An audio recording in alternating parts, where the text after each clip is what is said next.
Hi everyone, how are you? I'm Abel and welcome back to my channel.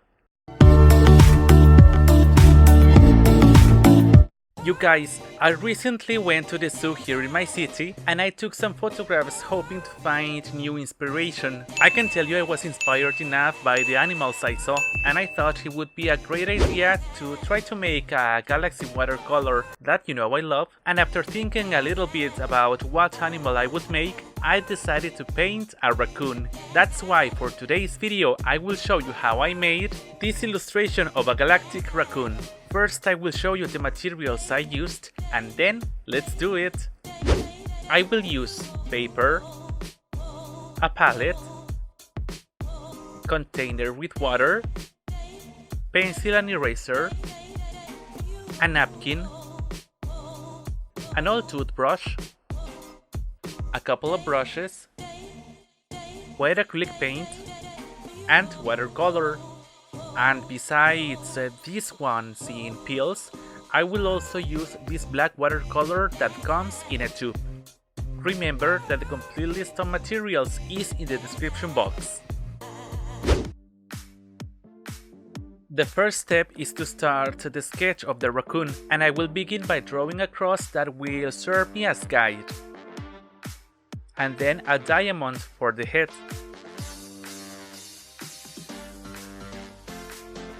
In the upper part, I will make the ears with a couple of triangles. Now I will draw some lines to make the face that almost looks like a mask.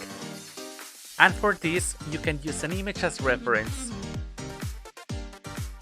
While I draw the body of the raccoon, I can recommend you to press the pencil very softly because at the end of the day, I will erase the sketch.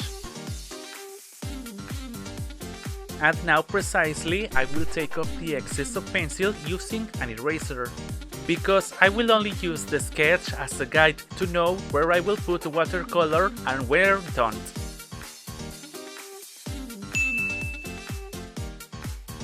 For the next step, I will apply clean water in the upper part of the head until the paper is completely wet.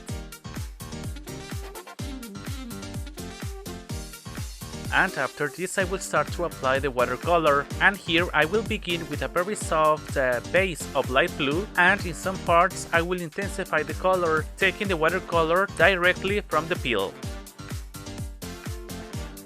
The next color I will apply is going to be a darker blue than the one I just used, and I will apply it in some parts, trying to leave the blue base in order to have some contrast. I will also apply a little amount of black watercolor.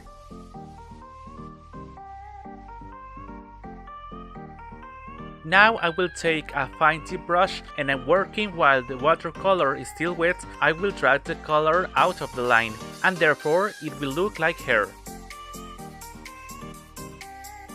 For the body I will use the same steps as the head, first applying clean water, and then the watercolor that, as I told you, is basically the same, and in this video I will not show you the complete process of this because it will take too long, but if you want to see the complete speed painting process of this illustration, you can click in the link that's over here.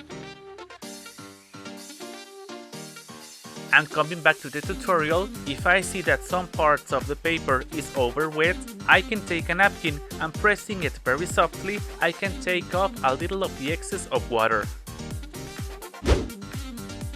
I will also make the details of the hair with a thin brush, so it will not look that plain.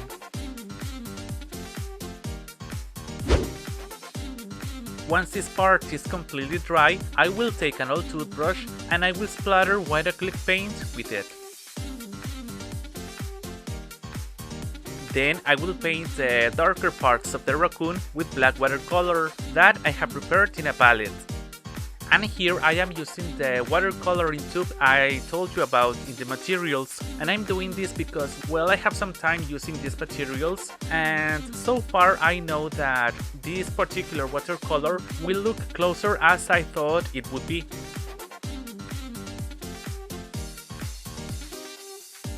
As the final step, I will apply white acrylic paint in some parts to make some details, for example in the eyes and in the nose. What do you guys think about this illustration? I have been wanting to make a watercolor of an animal for a while, because as I told you before, I think I have some problems with the proportions, and I think that by making animals is a great way to practice. Actually, I'm not that happy with the final outcome, because I think the head of the raccoon could have been a little bit bigger, especially in comparison to the body. But as I told you, everything is a matter of practice. And if you have seen some of my videos here on my channel, you already know that I love to make animals and nature in general. And I hope I can use these photos I took as an inspiration to make some new illustrations in the future. And if you're not subscribed and you would like to be, hit the subscription button, or you can do that on the image that's over here. And turn on the notification bell so that YouTube will let you know when there's a new video around. Thank you so much for your likes, your comments, and for sharing this content, and I recommend you to see these videos that you may like. Follow me on my social media that's on the screen and in the description box, and I'm off to see you next time. Bye bye!